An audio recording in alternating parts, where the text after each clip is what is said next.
What's up, y'all? In the crib, children back, waiting for some people to come in.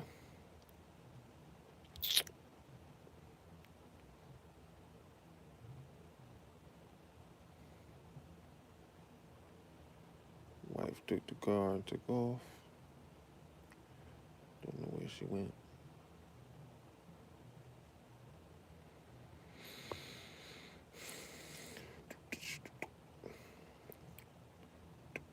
Everybody get up. It's time to stand. There's a new Space Jam 2 coming out. I might have to.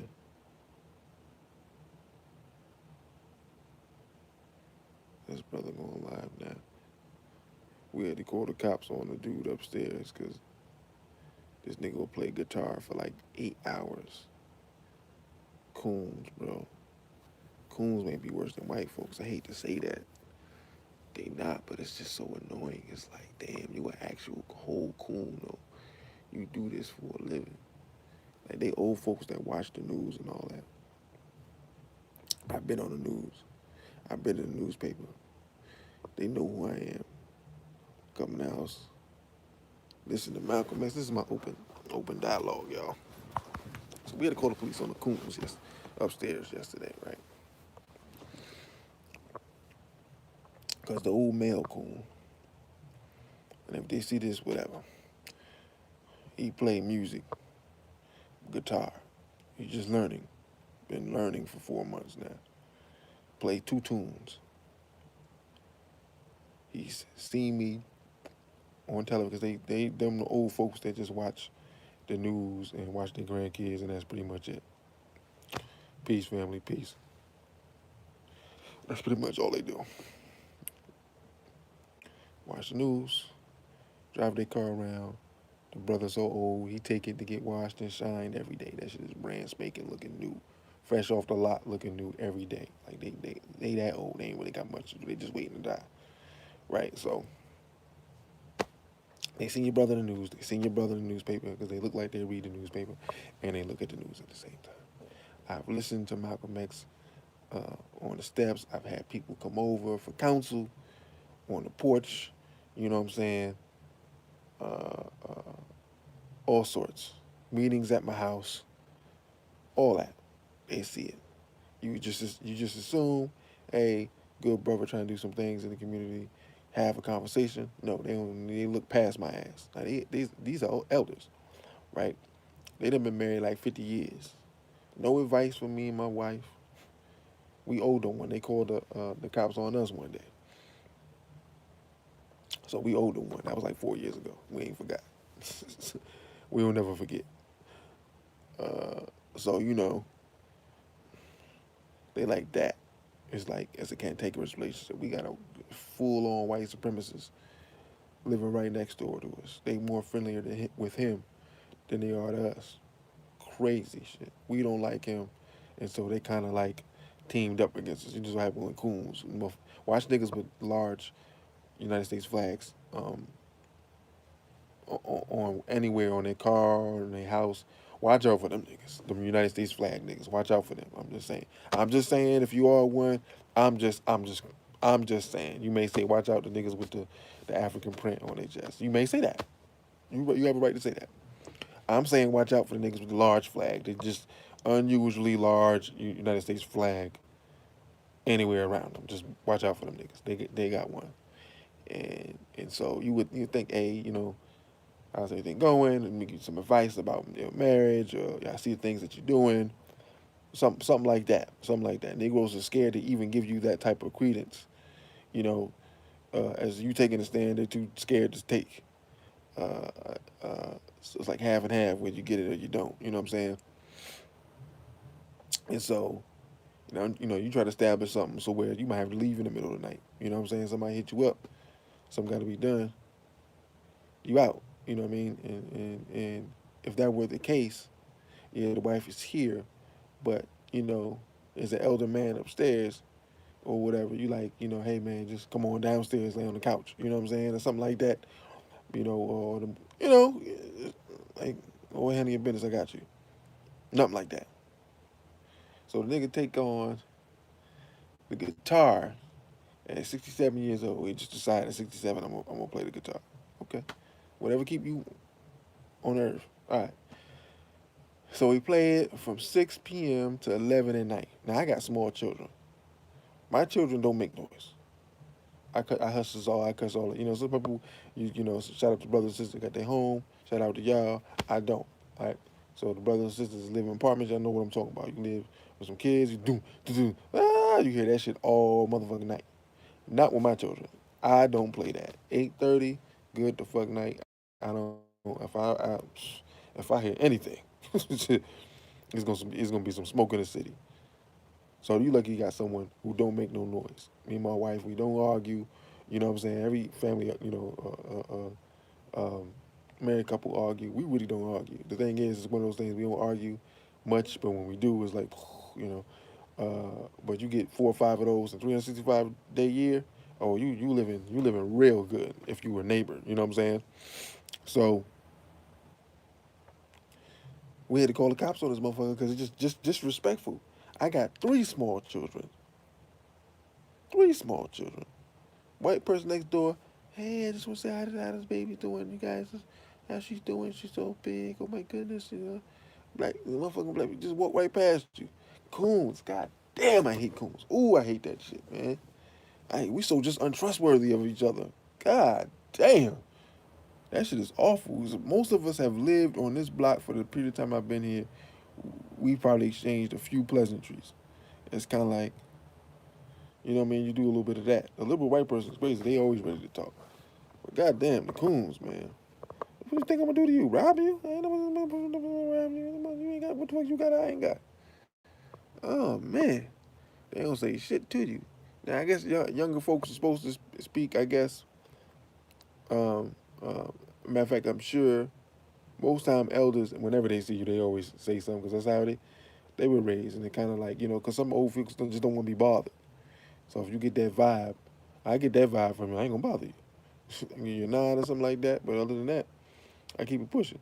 Now, if you want to rap, you want to rap. I got an old African coon here down the street.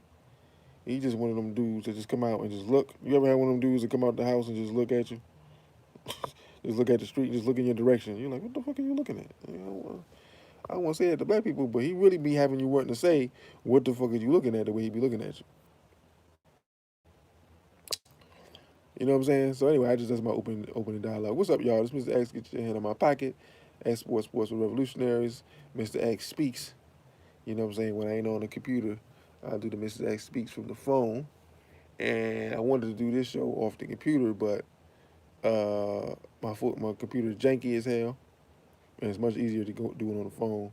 Sometimes the computer just don't be acting right, and I gotta charge it and get this ready and get that ready. I don't feel like doing all that. So I went live here off the cell phone. Said a community meeting. We're trying to do a first ever Black History Museum in Albany, New York. Black as a motherfucker. And that's what we do. Unapologetic with ours. And so hopefully it'll go well. Gonna do some old school marketing, get on the ground and shake people's hands in COVID and hand them a flyer and hope I don't die afterwards. But 3 brothers I wanted to deal with today. Because some sports news finally come up that dealt with the race issue and sports. This is why we created the show X Sports, so we can divulge into the thought process of the Negro and his athletic prowess, right? And that's where yours truly comes in.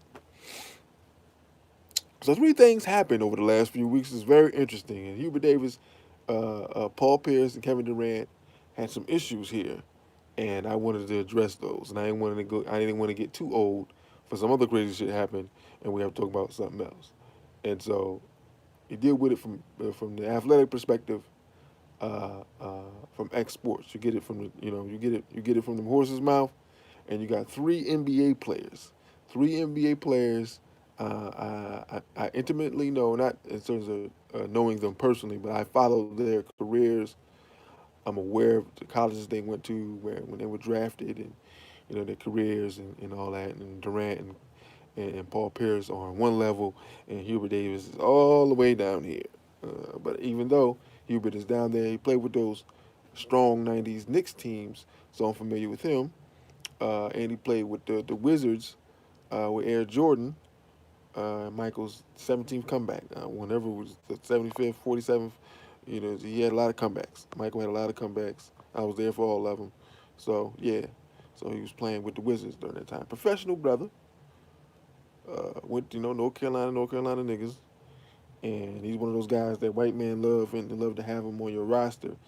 As an athlete who's coming back as well, brothers and sisters, I'm back playing basketball, high level basketball in the men's league. This is me my last year. I'm gonna try to win one more title for the Code, and then I'm gonna hang them up, and then I'm playing over 40 and over leagues. You know what I'm saying? I won't be playing high level stuff. With we got some pros and former pros and so on and so forth, and young guys who were like 20 years. I will not ever play in another league where a motherfucker 20 years younger than me. I'm gonna tell you that right now. This is the last time I'll do it. Yeah, Hubert was a good shooter, but this is the last time I'm ever playing in a motherfucking league with guys 20 years older than me. But I need to get back. I'm having all these children, and I want to get my weight. I actually lost 10 pounds, not really doing much of nothing. But I don't eat all day. But I want to hover around 215, 220. Lowest, stay over 200. Get my moving and grooving back, man. Maybe try to dunk again. Feeling young. But anyway, I'll start with Kevin Durant. Let's start with Kevin Durant and our favorite fuck boy. Um, what the hell is his name? I just forgot his name. Kevin Durant and what's the white boy name? It's a Jewish dude with the red hair. Old cracky. Remy. um, Michael Rappaport, my man, Strong Armstrong. There you go. That's why we got the chat room for y'all to come through in the clutch. Michael Rappaport, yes, our liberal cracker. Now, to give background on both, let's start with Rappaport. Rappaport is a middle of the road actor, uh, low B, high C list actor, right? So he can make contributions when you got a star-studded acting cast. If he's the headliner, you know what I mean? Is that right? Yeah. If he's the headliner, it's gonna be a bad movie, right? But if he fifth and sixth down the line, he can make contribution in terms of his acting skills. We all know him, the Black Revolutionaries, as Remy. We want to remember him as Remy, because once you play a Remy, motherfucker, that's who you is. No matter who you play, afterwards, nigga, you can play motherfucking John Brown in the movie with Nat Turner. They do some merging motherfucking, how to do the superhero movies. They do black revolutionary heroes, and they merge John Brown with Nat Turner, and an alternate universe, nigga. You still gonna be Remy. And there's a reason why we do that, and the reason why we think like that, because I know most black revolutionists remember him as Remy. They don't remember him nothing else, nigga. I seen him play Remy. That's all I needed to see. That's all I needed to see. As a matter of fact, the homeboy, your boy Tyler, the homeboy that was in the movie, the head of the skinhead gang, in that movie, was the white dude in Family That Prays Together, Tyler Perry movie. See that? See the parallels?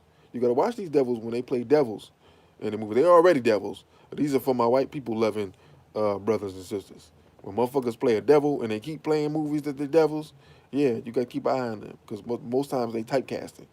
You play that role so good, nigga. That's the fucking role you gonna play forever. You gonna make a lot of money, but you gonna play that role. You know what I mean? Nobody asks, "Is he really like that?" Yes, he's really like that. And so that motherfucker who was leading that skinhead group, it was in the Family That Prays Together. Remember, he was the white son. The father wasn't in there; he was dead. But he was the white male patriarch now, of his family, and he was fucking homeboy wife, Shanae Lathan. You know what I mean? She was being a good little bed wench, and he was fucking her and liked the little. He liked the fact that she was still married, and he was, he had that master thing. That's master son. That's when first time I saw that. I'm like, yeah, he master son. He liking some black tank. He got a hankering for black poontang. But once the whole shit went haywire, upside down at the end of the movie, when his mother hit him with that chess move on his ass, because he was still learning, you know what I'm saying, and he hadn't been totally taught the ins and outs of white supremacy. She mastered the shit. She hit him with that bang bang pow, got him up out of there. Her dumb ass come out. Oh baby, it's gonna be okay, baby. It's gonna be okay. Like, bitch, get off me. Bitch, I'm gone. I gotta go back to this man ass wife because your punk ass and shit. I gotta deal with her ass and shit. Yeah, you got to go. Goodbye. That's the end of me and you. You know what I'm saying? That's right. That's right, Strong. You know what I'm saying? And so you did to go back to Rappaport, middle row actor. And recently he did the setup. A few years ago, all of a sudden he started going live. All of a sudden he started going live dealing with a lot of black issues. And he was taking the position of the black people. He was being a liberal white. Like 3 or 4 different things happened, and he just like, yo, let me tell you something, son. What you said is wrong. You know what I'm saying? No, we don't trust. Kaepernick is supposed to kneel for the flag and everything like that, and y'all need to stop the killing of the black man and stuff like that. He was doing that shit. And I'm like, what the fuck is this? When you, huh? He's a sideline reporter, the Big Three League. They have him on ESPN. He's always talking about they're pigeonholing him into this thing. A lot of times, guys, white people, especially white people, they see a hole in something and they feel it. They're like, wait a minute, there's a job here that I can create for myself. Let me be the white person that deals with black issues. There's really no one out there that's doing it on a regular basis. And that way, when shit happens, they'll call me, especially for the NBA stuff, because, for whatever reason, they call him for NBA stuff, and his NBA knowledge ain't all that good to be calling him on nothing. Like, he's an actor, right? So, like, you can just act like you know about ball like that, but you really don't. And you're a white man, so you got the privilege to go anywhere you want in the world, and he's Jewish. You got the little Jew hair and shit like that. You can't fool nobody, nigga. We know you Jewish. You know what I'm saying? Some motherfuckers just Jews, we just know it's Jews. Your ass is Jewish. Your hair, your build, your nose, how you move, your ass is Jew. You a big motherfucking Jew, but you a Jew nonetheless. And he'll talk about certain things, and I've seen him for years. He's been doing it for years. Michael Rappaport. Why the fuck they got this crack on here? And they're like, he alright, but I just keep seeing him as Remy. I can't really see him as nothing else. He in movie here and there. He cool with a couple black people within the movie, but it's like, yeah, it's like you don't really give no value to what the discussion or no information that is plausible, dignitary, and it's just he's there. He's just a face, right? So eventually, I saw that he would switch and start trying to call out black people. You see, the white liberals' role is not to call out black people, but call out racism in defense of black people. But see, what happens is that liberal cracker shows his true colors when he tries to flip it and call out black people. You see what I'm saying? He plays himself. Because it's like when you that liberal white man, it's the sisters that love you. Oh Zaddy, Zaddy. Oh Zaddy, he's so fine, ugly and old. But when you speaking some truth to black people, like we say all day long, they roll their eyes at us. But the cracker hear what we say, regurgitate what we say. Oh Zaddy, oh Zaddy, that is so right. I'm gonna share his video 100,000 times. See, he gets it. You niggas don't get it. He get it. Nah, he got it from us, bitch. He watched our shit, took it verbatim, add his little white flavor to it, gave it to you, and you fawning over him, but we can't get. Okay, whatever.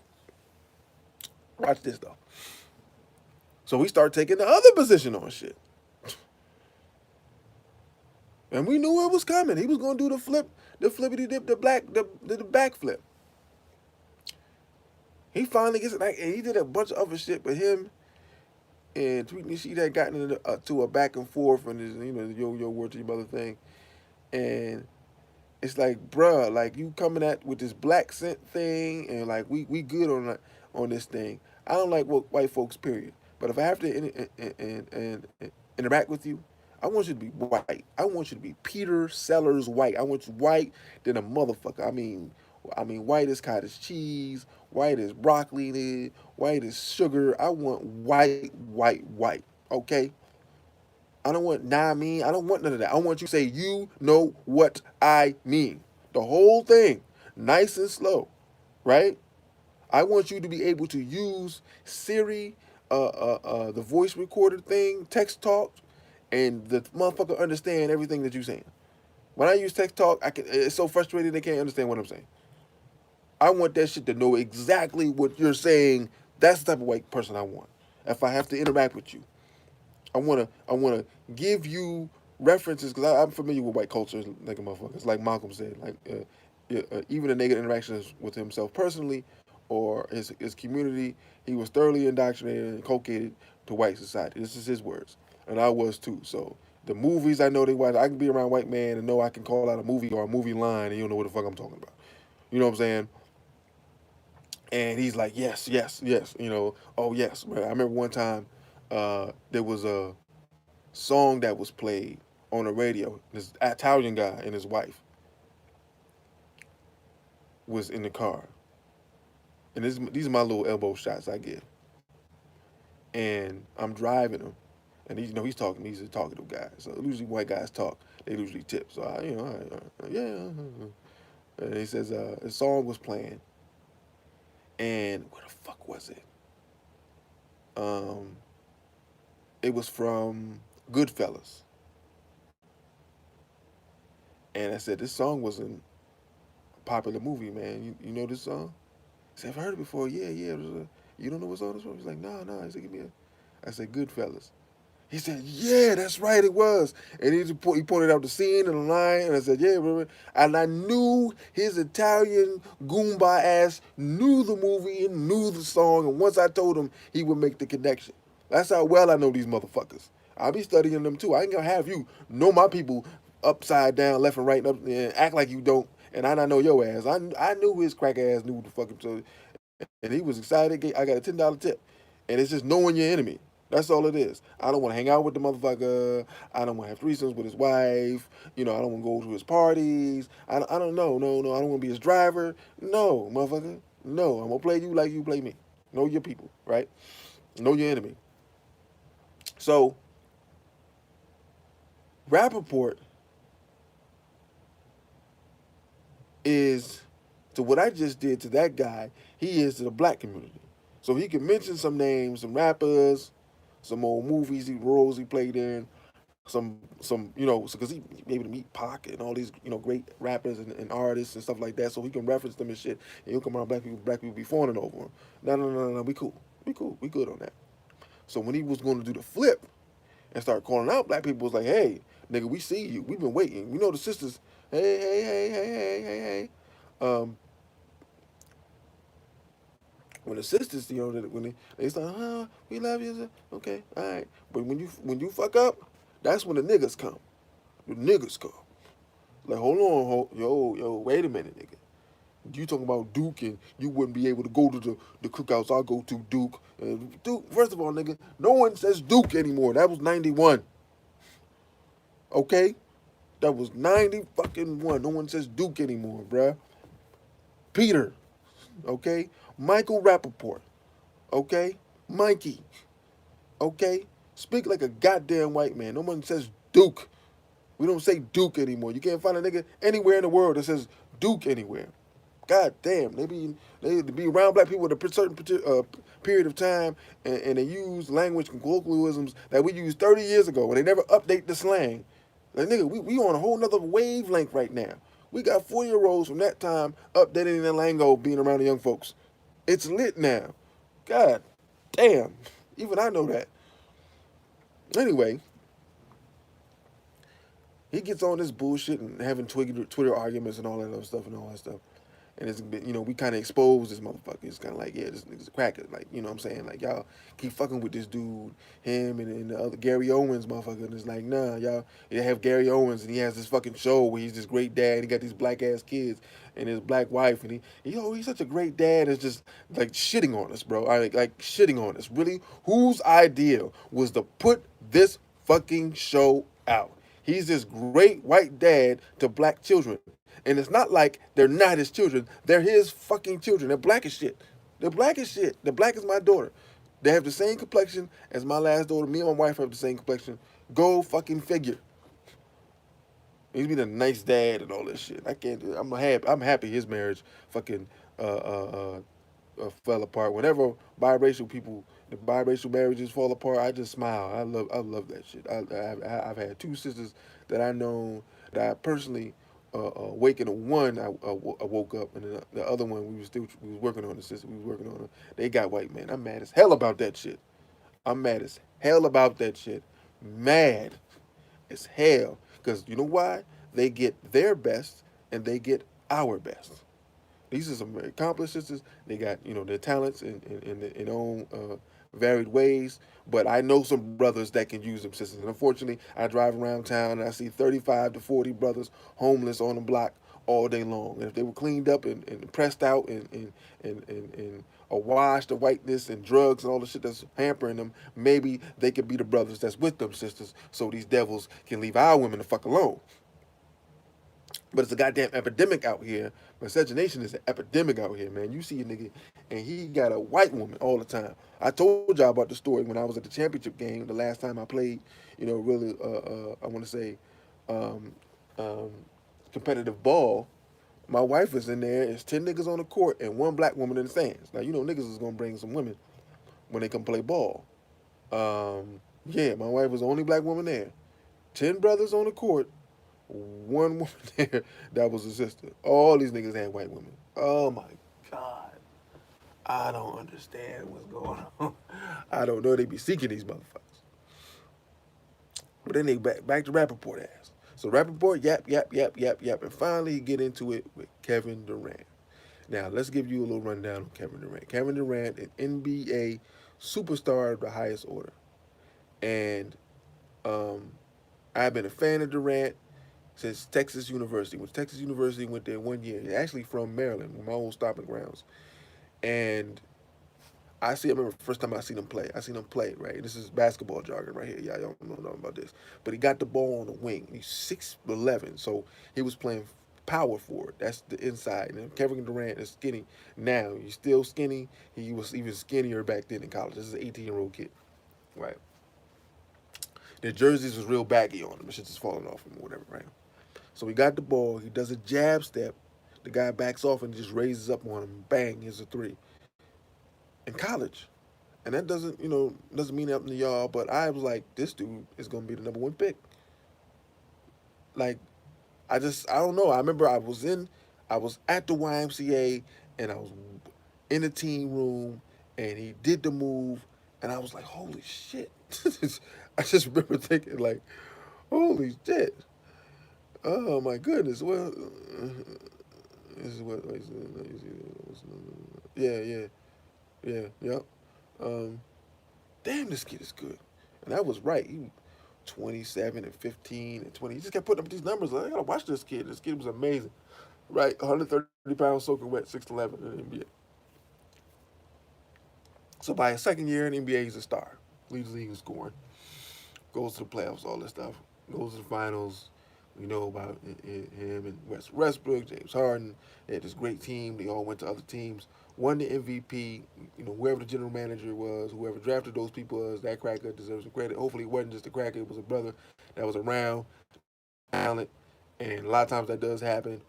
Brothers be on the ground looking at talent, gives that information to the general manager. The general manager makes the draft pick, and he gets all the fucking credit while the brothers in the background just kind of like, hopefully somebody makes a documentary of him 20 years from now. Fuck that shit. That's why we need our own leagues. But in any case, I keep doing that. I hate when this shit happens. Hold on, I'm sorry, y'all. So they have the great teams. He wins Oklahoma City. finally is like, all right, I'm done with these motherfuckers. I gotta bounce. Russell Westbrook was upset with him. They had the little feud, so that was a thing for a couple years.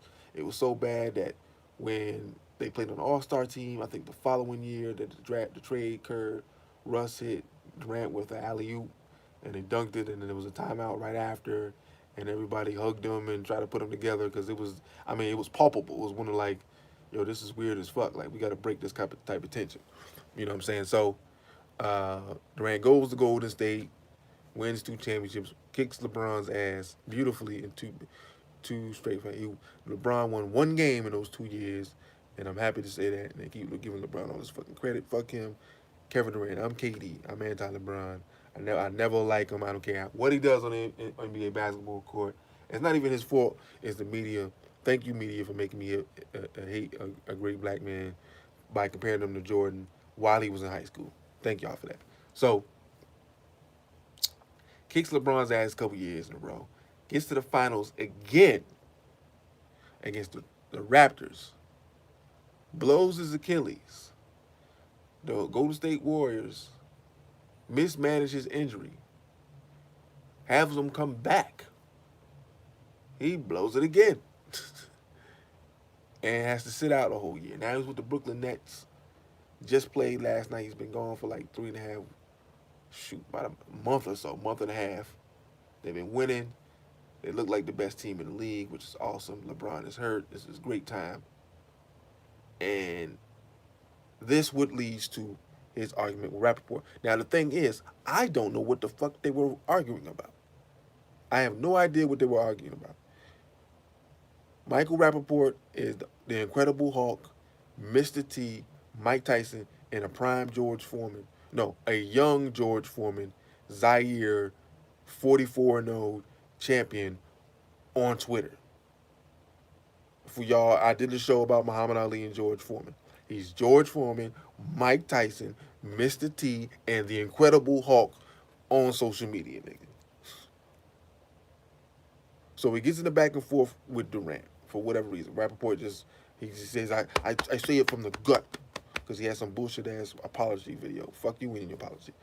Because he likes to play victim. The motherfuckers hit them up like, yo, they threatened my life and all this shit. Finally, some niggas who are hitters are threatening a white man. So shout out to the niggas who got 3 strikes or 2.5 strikes and threatened Michael Rappaport. And like, nigga, if I see you, I'm gonna fuck you up. Now, you ain't never gonna see Michael Rappaport because he can go places you can't go. But just right on. Right on. The hitters is still out there. Right on. That's why we have to have strong political movements on the ground that they can get with, that they can secretly align with. So when shit need to be done, they ready to do it. I'm tired of niggas being martyrs to kill black people. Got a motherfucker 20 years later talking about, I don't know why I killed Malcolm. I think they played me. I think now, 20 years later, I feel like I was used. You think, motherfucker? You think? You think? No more of that. Michael Rappaport, when I see your ass, it's on. Shout out to the brothers. So anyway, he gets at KD. Now, the thing about these Twitter beefs is everybody in the world can get in the middle of them shits. So they going back and forth, and people like, fuck that, I'm replying, I'm getting into this shit. You know what I'm saying? And it really can be hashed out. Now, this is the gossip shit that we don't necessarily need to deal with, but the beauty of it is, when it's black versus white, we got to deal with it. If it was Kevin Durant versus some other black actor or whatever have you, I wouldn't give a fuck. It's not even a par for the course. I don't give a shit. But when it's black versus white, we deal with it. Because the enemy is the enemy. Rappaport is wrong in this. So yes, we must deal with it. And he's a white man. Perfect, perfect, perfect, perfect.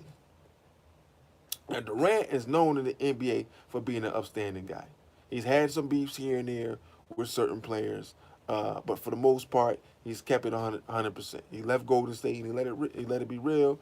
Draymond Green, nutty as hell. They love Curry. He light skinned, and everything is catered towards him and all that. And we winning, and it's obvious I'm the better player because I'm Kevin Durant. I don't want to say that, but I am. I'm 6'10". I can do the same thing. I can shoot just like Curry, but I'm 6 inches taller than him. I'm just saying that's just what it is, and I made life easier for him. And I mean, it was real. It was real. And the dumbasses made him play while he was hurt. Had they not let him play and had a discussion with him there afterwards about, what can we do to make you feel more involved in this franchise's movements going forward, management movements, and going in your relationship with Curry and Steve Kerr, because Curry was like, Grant was like, this nigga Kerr just love, he just suck on Curry dick and be shouting at me about doing certain shit. It's like, nigga, I know what the fuck I'm doing. Like, sit your ass down. Like, I'm a master at that shit. Like, when you get to certain levels, and Kerr was around Jordan when Tex Winter, old crotchety ass, used to yell at Mike. And he would get at Mike about certain things, so Mike would need him and all this other stuff because these white folks, they white men, so they can yell at a man who has the abilities they've never had and not worry about it at all because they're white men. I'm the white man. What the fuck? I can tell you whatever. I don't give a fuck. You Michael Jordan. You can jump from here to the moon. I am white, motherfucker. I own here and the moon. So wherever you land at, motherfucker, I own it. How about that? Pass the ball, Mike. Pass the ball. So Kerr, towards the end of his career, played with that. Saw Tex get at Mike, got punched in the face by Mike. So he's a bit of a tough guy. And so he would get at Durant. Durant like, yo, like, you fuck out my face, man. I can outshoot you. You known as one of the greatest shooters in the NBA, and I can outshoot you. Now you can't do nothing else I can do. The one thing that you can do, I can do better than you. Slightly. But I can do better than you, and then everything else, you ain't got shit on me. So sit down, person who got your rings off the coattails of Mike Jordan and Tim Duncan. Sit your ass down. We won these titles because of me. Because before I got here, you fuckers blew a 3-1 lead. I ain't trying to hear shit from you. Y'all needed my black ass. Understand me? So shut the fuck up. With me, you beat LeBron. He 8-1 in two series. What you talking about, nigga? Y'all need me. Okay? Shut your ass up. So he leave Golden State, you know what I'm saying? Now he in Brooklyn. So he got a little injury issue. People kind of like, yo, what's going on with you? And it's you taking too much time off and all that. And I'm like, get your money. I don't care. Brooklyn got stars loaded up that ass wazoo. Durant is my nigga. I fucks with Durant. Take your time, bro. I love to see you when you get back. I love Durant. I do. So they get back and forth, and so Durant is feeling some type of way, so he go with like a man. He go in the DMs like, yo, nigga, what's good? Nigga, what's good? Nigga, what's fuck all this yap shit where everybody can see it, nigga. What's good? Pull up. I'm not gonna go back and forth with you, bro. I don't even know you. You up in my shit. Pull up, you faggot ass motherfucker. Pull up. So this bitch motherfucker airs out the direct messages. These pussy motherfuckers, y'all be liking. These white boys start shit, niggas clap back, and oh my god, I was attacked. The big nigger was gonna attack me. I was genuinely afraid for my life. This is what these cops do. This is the same shit these fucking cops do. Oh, the nigga Mike Brown ran through bullets. He could have dodged them, but he ran through them, and so I had to reload my clip and keep shooting him. And that's how I was able to survive that attack. Now, Mike is dead, and your ass is just sweating a little bit. When the reality is, nigga, you started the whole thing and was out there to kill Mike. So all these crackers got it. You play the code, they all get on board. We were talking about airing people out who are tough guys and stuff, and then showing their true colors. And we had done that before. And Kevin said he was going to be with me in doing that because people were going to. And then so finally he said what he said, and so I'd released the messages and stuff. And he gets fined $50,000. $50,000 ain't nothing, but they increased the fines in the leagues that blacks are in. The fines are fucking crazy. You follow the fines from 80s to now. The fines were really small in the 80s. And you didn't really get thrown out. There was no fines, stuff like that. And then eventually, they started giving the brothers a whole bunch of money. So they started increasing the fines unbelievably. Like, all the fines are more than black people make in a year. Even the $50,000. That's a lot of black people. You fuck around be 45, 50%, maybe more than that, percent of our population that make less than $50,000. And they find him for that because of the things he said. The homophobia. When you call a motherfucker faggot, and that's homophobic, and, they're going to do that shit. We just, Albany just a legislator just resigned from around here for saying homophobic comments. And we got activists actually pushing for that shit, but that's a whole nother story. So um, he airs them out, right? Then he plays the victim. So Durant gets and Durant, he apologizes. Listen, I apologize. You see the smooth ass apology he gave. I apologize for the shit that y'all saw, man. I didn't mean for y'all to see that. basically, what he was saying was, I ain't meant for y'all to. I ain't apologizing that I said it, because I meant what the fuck I said. I just apologize for y'all seeing that shit. Understand me? And that's it. That's all you're gonna get from me. You ain't gonna get Kevin Durant to get on his knees and do a Nick Cannon. You're not gonna see that. That's a strong brother. You won't see him do a Kevin Hart. Oh, I'm not gonna apologize about that no more. I apologized 12 times before. You know what I'm saying? But at the end of the day, I'm sorry for what I did. I'm sorry, and I plead. I plead the fifth. Don't take all my monies away from me. Don't take all my shows away from me. Don't take all the projects I got coming up. Please, Lord Jesus, don't take me. I'm sorry. I'm sorry for the comments that I said 12 years ago, and I keep apologizing for. Y'all bring it up anytime y'all want to, and I keep apologizing. I'm sorry. I'm saying he ain't gonna do that. KD ain't gonna do that. So KD rolled up on him. Bye bye bye. It was pretty much a dead issue. But whenever we got a chance to get at a white boy, and when he start playing victim on that bullshit, we call his punk ass out. So moving on. Paul motherfucking Pierce. The truth. I love me some Paul Pierce too. I love the fact that he don't like LeBron. I love Paul Pierce because unfortunately Paul was 9 years older than LeBron. So was Kobe. So, when he came in, all these guys were like 8, 9 years older than him. So eventually he was gonna play them, and he was gonna be 23, and he was gonna be old as shit, and he's gonna be dunking on them and all that. And like, God damn, that ain't fair. This nigga coming, man. I hope somebody do it to him. You know what I'm saying? Because it's only right. Um, but the dude he's a smooth cat because if you look at all the years that he played, he's only played 82 games like once or twice. Now you compare that to Jordan. When Jordan came back in '95, he played every game for those 3.2 years. '95, he came back, played 17 games in all the playoffs. '96, he played all the preseason game, regular season game, playoffs, finals. Same thing, '96, '97, '98. Didn't miss a game. LeBron ass nigga missed 10, 15 games because he rested. That helps you. That helps you. Trust me, that helps you. Jordan played every game that was available. He played 78 and 93, 82 and 82, and 91 and 2. So he played a lot of fucking games. And then he played a very physical era where niggas beat the shit out of you. Right? So I just want to put that out there, okay? So in any case, during LeBron's first 10 years, there were stars that were whooping his ass. Guys he couldn't get past. One of those stars was Paul Pierce. And I like Paul because, one, Paul played him, and Paul didn't back down from him. He was scared. Now, LeBron was the better player in terms of overall. Paul Pierce was the better offensive player because Paul got moves on top of moves on top of moves. And there's games where Paul just was lighting up LeBron. I mean, lighting his ass up. And when you got a complete player that LeBron has to guard, he gets roasted. When he try to guard Kobe, get that work. Dwayne Wade, get that work. Carmelo Anthony, get that work. Tracy McGrady, get that work. Paul Pierce, get that work. Now, these are 4 or 5 dynamic players who can score from anywhere on the floor. The NBA now, in terms of his skill set, has declined. It's more ball handling as opposed to using other aspects of the game to be effective, right? But Paul used to beat him in every phase, and he would defend him and D him up and make him work.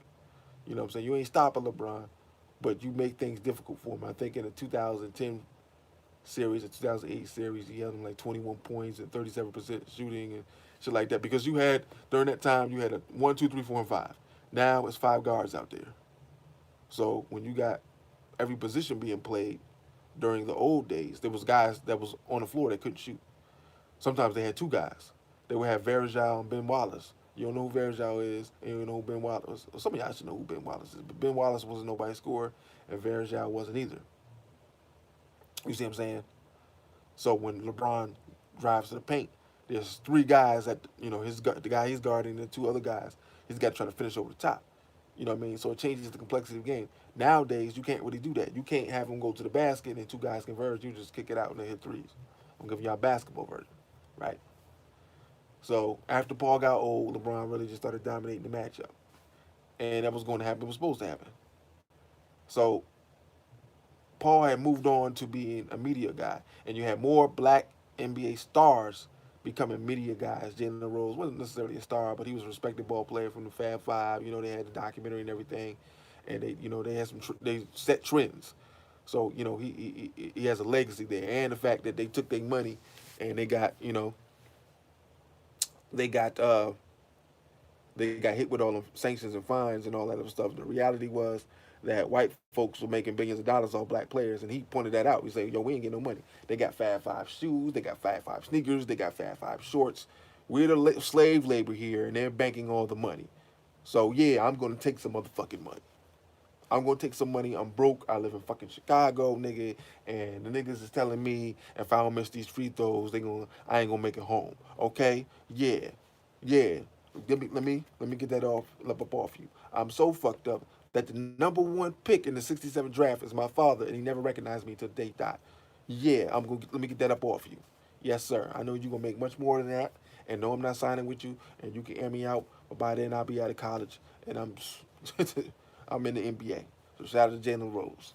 He got a nice little charter school. You know what I mean? We could revolutionize it a little taste, but if we had conversations with Jalen, he could be an asset. You know what I'm saying? Because he got an institution there, and it's got young minds. If we were able to get in his mind and get in his ear and talk about some of the things that some of the brothers and sisters maybe wanted to do in Detroit, maybe they had that conversation. I don't know. So I reserve judgment.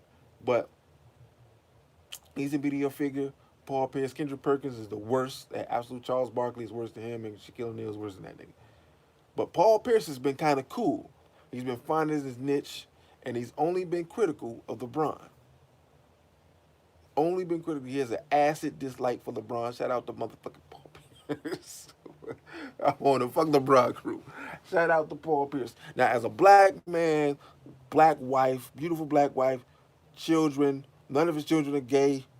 You know what I'm saying? He recognizes the cause, does as much as he can within the system of white supremacy and being a megastar and understanding that his boy Kobe got took out. So he may be a little nervous, and Kobe wasn't nowhere near the way he was. You understand? And so I'll give him his little props for that. I'll give him his little credit for that. And so people are like, yo, he a black man, man. He be talking about, you should like him. And fuck that. We talking about basketball, goddammit. Yeah, he cool with all that. But you're talking to the basketball player. I was a basketball player first. You understand me? Before the dashikis and the movement and the black power and kill whitey, before all that shit, nigga, I was dunking on people, sort of. And goddamn it, I was defending Kobe and Jordan against LeBron's legacy. And to the heart, that's what I am. And that's what I'll do. Fuck LeBron. And shout out to Paul Pierce. And so, there had been talks on certain sports shows. Shannon Sharp had called out Paul Pierce saying, look, bros, you jealous. You jealous of LeBron's success. You criticize him. He's 36 years old. And it's like, let it go, bro. I can see a little bit of that. But fuck LeBron. So I'm with Paul Pierce on this. And can I logically explain it? Sure, I can logically explain it. The game has certainly changed from when LeBron has started playing in the NBA to now. It's more catered to guard, ball movement, and very little defense. Very little defense. When LeBron played against top-notch defensive teams, he was held to marginal numbers. You were not going to put LeBron in any league and not have him not dominate. But the shit he had been doing the last few years, because of the way other teams were playing him, the changeover with the youth. So there's a lack of experience, and nobody knows how to properly guard this dude. It's a team concept that needs to be administered. LeBron game has not changed since he got into the NBA. He dominates the ball, and this is the difference between him and Kevin Durant. That Kevin Durant can come up, give the ball up, move around, whatever, set a screen. LeBron has to have the ball. This is why Kyrie wanted out from that motherfucker. They won a title. He like, I don't give a shit. I want away from this nigga as far as I can go. I can't play with him. I'm tired. I'm tired of him. He get all the credit and gotta have the ball all the fucking time. I'm good. I'm good on him. I want to develop my game and shit like that. And I felt when he did play with Cleveland that Kyrie should have had the ball, allowed him to make mistakes. LeBron, they're gonna win because you're on the fucking team. They're gonna go to the finals. Let this guy make mistakes. Let this guy get better. He's got a whole lot of nuts. He's got a whole lot of cojones. You want to win titles from here year and out year because he got a dude named Steph Curry on the other side that if his mind ain't in the game, he gonna bury a three from him, on him, right in his face, just bam. As soon as he think about something else, damn, this thing LeBron always wants. Oh shit, wow. He thinking about you and Curry hitting them threes. You know what I'm saying? So he has been critical of his game and the success that he's had, and some of the things people are not recognizing within his success. And when you talk about the stats, the assists and the rebounds, one, offensive rebound is not a thing in the NBA anymore. Where you had 8 guys in the paint after every shot, grappling, clawing, and biting. You don't got that no more. You don't got contested defensive rebounds, contested offensive rebounds anymore. Where the entire team, both teams are in the paint. You don't got that no more. So it's easier to get rebounds, to get assists. Everybody can score. In the NBA in the past, you had half the team that could score, the other half of the team did everything else. So you would pass to the guys. There were guys literally told not to shoot in the NBA during the this greatest, toughest era, the '80s, the crack era. Niggas was not supposed to shoot. Niggas literally smoked cigarettes, drank beers, did the line at halftime in the '80s. You go to the hole, you may catch a drop kick in the face. You don't have to worry about none of that now. All these niggas got machines that they go into, stay in there overnight, and they come back, they come out, and they 5 years younger. Kobe started the blood transfusion thing where you take the blood out and you oxygenate it and then you put it back in your body. What the fuck is that? I don't know what the fuck that is.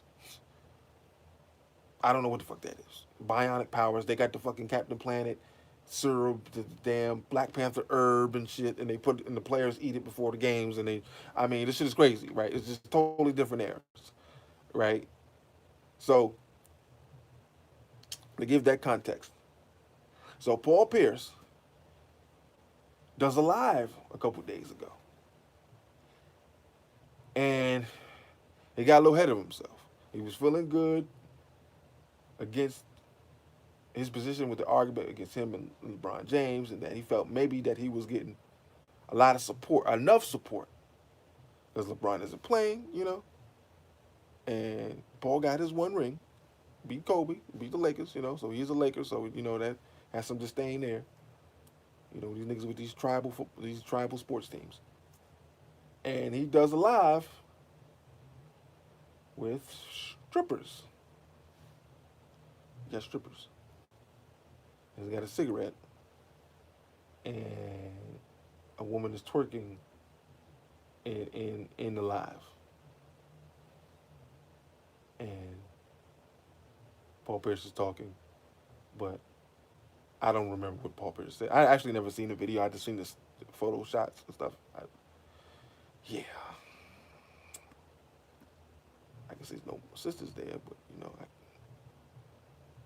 it's kind of good there's no sisters there, no stripper sisters, right? We don't want to push our sisters to strippers, even though there are black strippers. I mean, we know that, and there's going to be black strippers, and if you're going to have some strippers, you probably should have some black strippers, but ain't really have none. But that's not really the argument. See, Paul Pierce works for ESPN, which is owned by Walt Disney, which is a racist cracker. And he had someone fired that when he was alive, he had to do fired because he looked Negro. He wasn't Negro. He looked Negro. So he had him fired. And we know about his movies, and we know depictions of black people, and we know his pedophilia because he's putting dicks in photos, and people got hard-ons within the movies in the early 1900s because he was with all that shit. He was with all that shit. So Disney, again, is no friend of black people. And this black-ass nigga works for Walt Disney, right? The spirit of Walt Disney still controls the motherfucking Walt Disney, right? He might as well be pulling the strings, doing interviews right motherfucking now. So, yeah, they fired him. They fired Paul Pierce after his videos with strippers. And again, I would say, brother, as an employee of a white racist corporation, you can't do videos with strippers and cigars cause you black and shit, and like we can't really defend you. The brothers probably would in a little bit, but yeah, like we have to use our own independent media apparatuses to defend you properly. Like no one that's on the syndicates are going to really defend you like that, and they're gonna kind of hang you out to dry. That's what niggas do. And so if you're smart enough, you can probably find a angle to support your brother, right? I don't think none of these niggas is gonna do it because they've all done this shit. So like they can't be hypocritical. All the black media members who were former athletes done did that shit before. It's like, oh no, Paul, fuck, no, no. I tried to call a nigga when he went live. He kept rejecting my call. God damn it, no, nigga, no. I'm glad I just stayed in the bathroom long enough.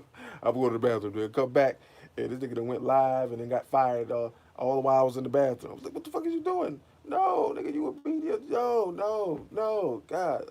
I'm happy I stayed in the bathroom fucking with Joey. Somebody was probably with that nigga during that time in the bathroom and saw him go live and stayed his ass in the bathroom. You know what I mean? But they all just, they can't be hypocritical. Come on, bro. You black, you've been in the NBA, you've been to the strip club, you went to the naked strip club where you can hold them and touch them and caress them and all that other shit. You've been there, right? You've been to the underground parties, you had the birthdays, you talked about that with Allen Iverson all the time. Chill. Just chill, right? So I don't like hypocrisy, bro. I can't believe that Paul would do such a thing. I mean, strippers? I mean, my God, what would your mother say? Nigga, please.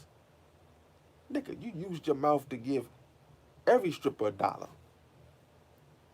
And you put it in the crack of her ass with your mouth. How dare you get on television talk about, oh my God, poor, why would you do such a thing? Yeah. So ain't nobody gonna really go in on them like that, right? Because they gonna get called out. But damn, Paul, why you do that? And LeBron just sit back there laughing. Because he gonna heal up, he gonna play again. And when he go to the strip club, he make sure ain't no camera. Everybody give up their camera. Everybody give if anybody go live in this motherfucker, I'm suing the fuck out this place. Let LeBron cover all the bases. LeBron probably cover all the bases, but he laughing right now, and I feel that's funny. But now let's get to the coup de grace. Here we go, y'all. Hubert Davis, the goofiest nigga in the history of niggas in sports and coaching and college basketball and pro basketball and anything else. And this fool uh, is a former uh, New York Knick, a former North Carolina Tar Heel, a former Washington Wizard, played many teams, the Dallas Maverick, he done play everywhere. And Roy Williams, having taken over the North Carolina basketball team after a number of years of horrible coaches and the legacy and prestige of the University of Carolina. Obviously, that's the university Michael Jordan went to, won a championship, and so you had the Jordan brand everywhere, and the stadium he helped pay for to build and all that other shit.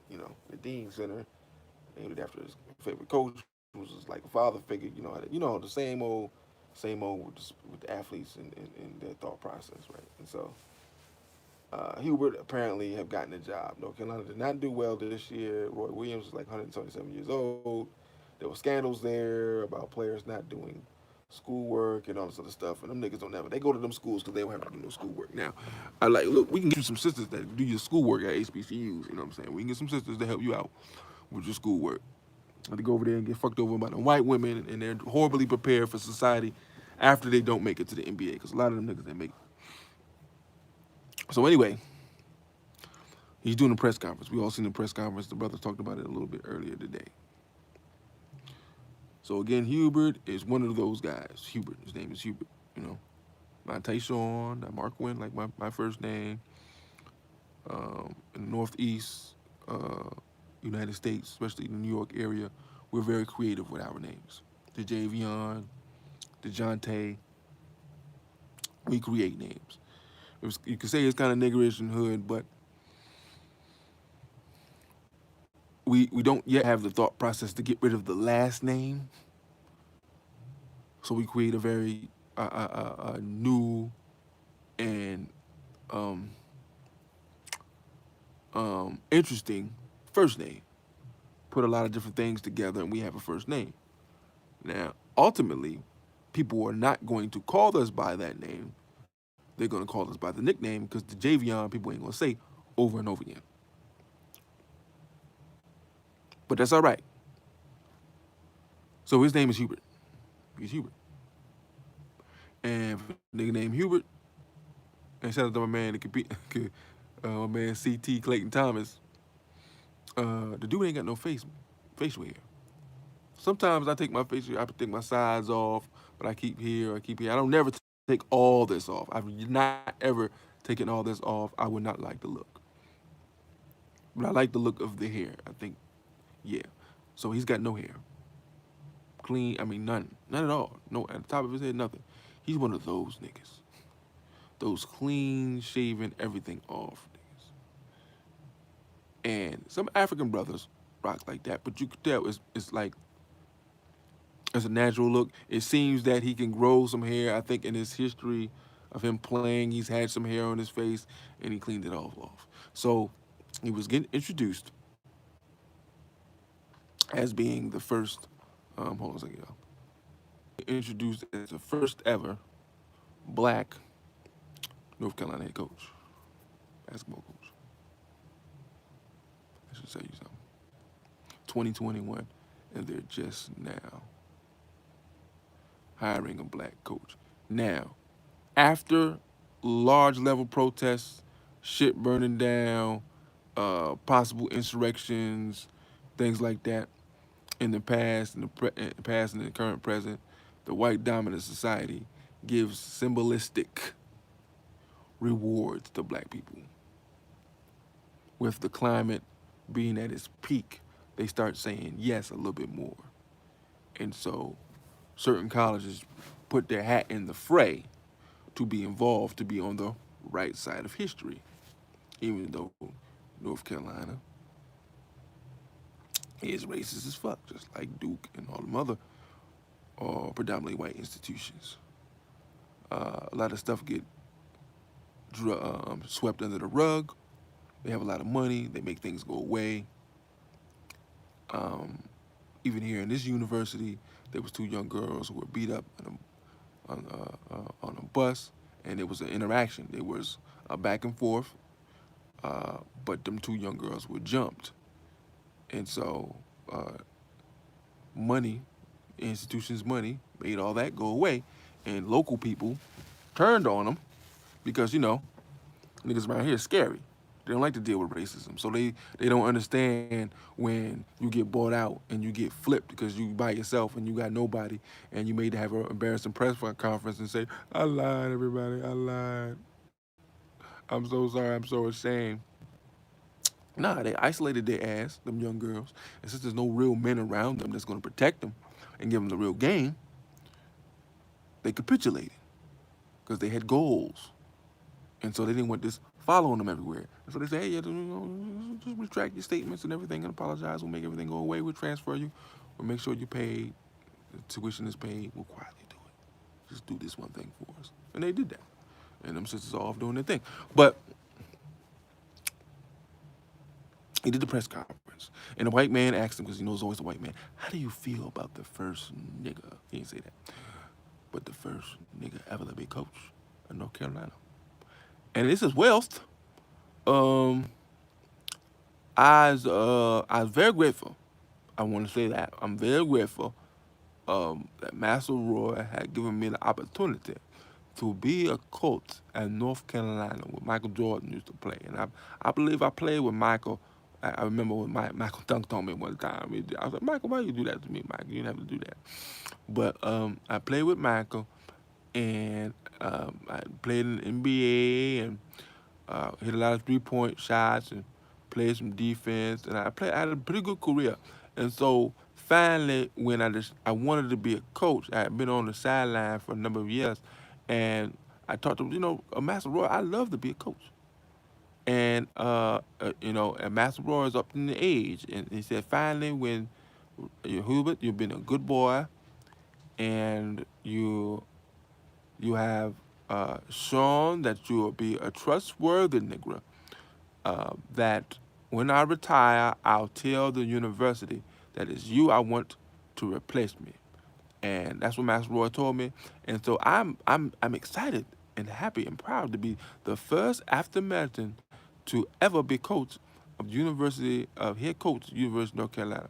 And I also want to add that I'm proud to be I believe fourth in terms of the ACC and the coaches around here. I'm proud of that, and I'm most proud. I'm most proud. I'm gonna say it again. I'm most proud of my white wife. I'm proud that she's white because she's the essence of beauty, and I'm proud of her that she's white. Basically, that's what I'm saying. And we have children. We have three children that is of two of us. I'm black, right? And I hate myself. And she's white, and she's the epitome of beauty, and the essence of love. And the, both of us got together, and I rolled around in her for 2 minutes, and I made those babies 2 minutes. Is 2 times 3. That's 7. 2 times 3, 7. So yeah, I have 3 children by her, and I'm proud of them because they're biracial and they have more white in them than they have black. Because I don't want them to be. I look at myself and I hate what I look at. So I look at them and they're closer to white than I ever will be. And I'm just so proud that I can leave 3 white, black, but mostly white babies in the world. So that's what I'm proud of. Even though you asked me about being an African American coach and all that other stuff, it had nothing to do with the fucking question. But I just felt like I needed to add that because my name is Hubert fucking Davis. And when you don't teach a nigga about himself and where he came from and the reality of the black man in the United States and the fact that he's supposed to love his own motherfucking woman and that nobody asked him about being proud of a white wife, he can say, I'm proud of my wife. Cool. You can just be proud of your wife. Why you can't be proud of your wife? We probably would have leaned on you for that, but you could have just said, I'm proud of my wife because she stayed around me for all these years and while I tried to do this. Cool, we'd have a chuckle, chuckle, chuckle. Nobody would have known nothing about it. But you said, motherfucker, you said she was white.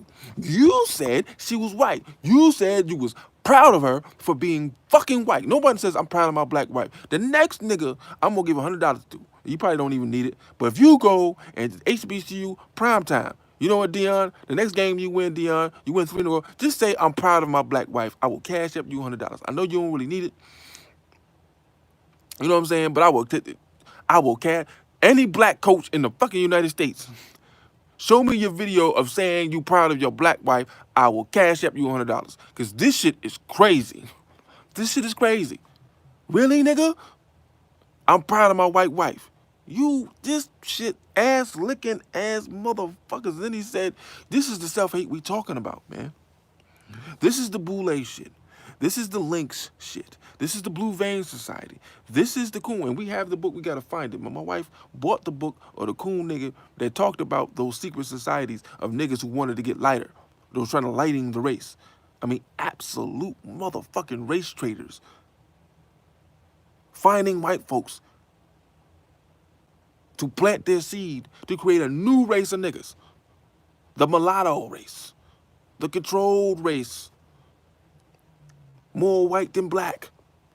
And you get niggas like him who says, I'm happy that I can contribute to the destruction of the melanin that rules this fucking planet, that makes it go, I'm happy to destroy it.